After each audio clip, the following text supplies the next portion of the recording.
Today's topic, taking your dreams off the shelf and making them a reality.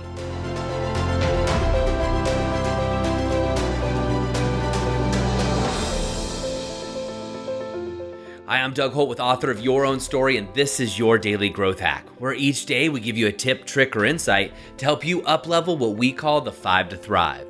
That is your mind, your body, your soul, your relationships, and your business. We all have dreams, and going on the author of Your Own Story route, many of us have big, big dreams.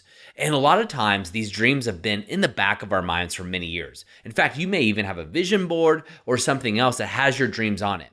Now, let me ask you this. Is there a dream or a goal or whatever you want to call it that you've had that you hope to hit, but every year you just keep reinstating that goal? This is common with New Year's resolutions. Very few people actually achieve their goals or stick to them. And most people set the same New Year's resolution year after year after year after year with no real hope of actually hitting their goals. Why? That's because oftentimes in psychology is we put this goal or this dream up on a shelf. It's up there and it starts to collect dust. We don't actually put it in our forefront of our mind. We might even think about the hows. How am I going to get to this goal and come up with an engineered plan? But what we're not receptive to is actually getting in and acting as if we've achieved that goal already. Now, this is common in sports psychology, right? You probably have heard the story before that they've done tests where they've actually had basketball players go in and shoot free throws for an hour a day. And then they had some people actually do nothing. And then they had the third group just sit in a chair and mentally practice the perfect free throw for an hour a day as well.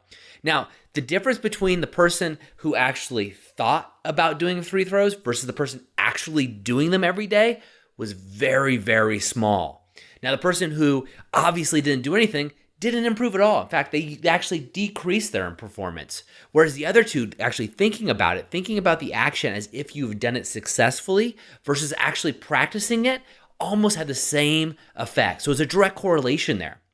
That's the same with your goals, your dreams. So, for example, if you are dreaming of having your first home and buying a home, and maybe you want a home and it's going to be, I'll just say $700,000, and that's out of your range right now mentally, right? What you want to do is start creating pictures, images of that dream home you want. You need to know how much the mortgage is, how much the down payment is, what neighborhood you want to do. And I'd also suggest contacting a realtor or just going onto sites like Zillow or other sites like Trillia and start going to open houses. Be in the homes that are at that range or above so you get a sense of what it smells like, what it looks like, what it feels. You're in that moment. And then what's going to happen is you're subconsciously going to start to find that you're going to be gravitating towards things that are allowing you to achieve these goals. Now, this is very similar to an analogy I've used before. Have you ever actually wanted a car and maybe it is a red Porsche, right? And you don't see them anywhere, right? Nobody's got a red Porsche, and you go to the dealer, you look at it, you love it, you're going to buy it. And next thing you know, everywhere you're going around town, people have red Porsches. There's another one. There's another one. This happened to me when I was building my Sprinter adventure van. I wanted a 4x4 van and I didn't see them anywhere. No one had Sprinters, I thought. And then all of a sudden I bought one and I see them everywhere.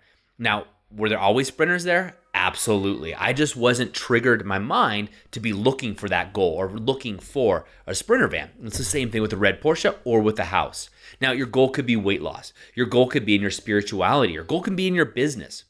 What I want you to do is take those goals off the shelf. Just pick one for now, dust it off, and then I want you to create a vision board in front of you of where you are. And now having pictures of this goal. And I want you to take it a step further. I want you to make this a reality for yourself. So don't just think about it, although that's key, but I want you to step into it. So using the house analogy again, I want you to actually go to these homes. Go to check them out. Maybe you want your own farm or a ranch. Go to ranches, go to farms. Find out how those people did it. Find out what it's like to be there. Put yourself in that environment. Now, this could be also with your business. Now, maybe you want to 10x your growth, right? What business owner doesn't want to 10x their growth? And you're $1 million business. Well, going from $1 million business to a $10 million $10 million business is hugely different. It's a big difference there. You have management issues, you have financial things to consider. What you want to do is start surrounding yourself with people or business owners who are already at that 10x level. They've already done it. And that's going to put you in that mindset. And it's going to open you up to possibilities. You're going to start to see a flood of possibilities coming your way over time that you may not have thought of. And so in your master plan then, you've architect, you can just throw that out the window because you don't care. It's really about the outcome of getting to this goal that you have, getting to this dream. The same thing happens to be with being fit. If you're overweight and you want to lose weight, what you want to do is put yourself in an environment with people that are actually losing weight. You go to the gym. You want to start associating with people that have already achieved your goal. That puts your mindset into that is your new equilibrium. That is the new normal for you.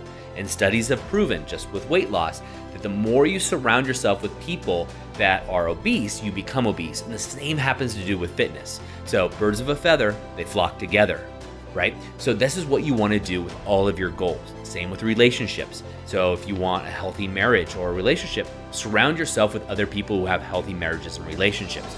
Dust these goals off and really put them in the forefront. And you can also say, hey, look, 2018, by the end of the year, I want to be at this particular goal. Well, I invite you to shorten and compact that. What if you can do it in 2 months? Has somebody done it? And if they have, open yourself up to that possibility. Open yourself up to that possibility of having that new home, having that dream relationship, diving into your spirituality, whatever that means to you, and growing your business, 10xing your business. What could that look like? Certainly people have done it, and certainly you can as well. That's it for me today. As always, go to authorofyourownstory.com where you can get the latest tips, tricks, and techniques delivered right to your inbox each and every day. And of course, as always, I request that you go out and be the author of your own story and inspire others to do the same. We only have one life here, and you might as well live an epic one. I hope you enjoyed today's Daily Growth Hacks. Please put your comments right down below, and remember to click subscribe. This way we can ensure that we're delivering these daily growth hacks right to you each and every day. On behalf of the whole team here, remember, go out and be the author of your own story.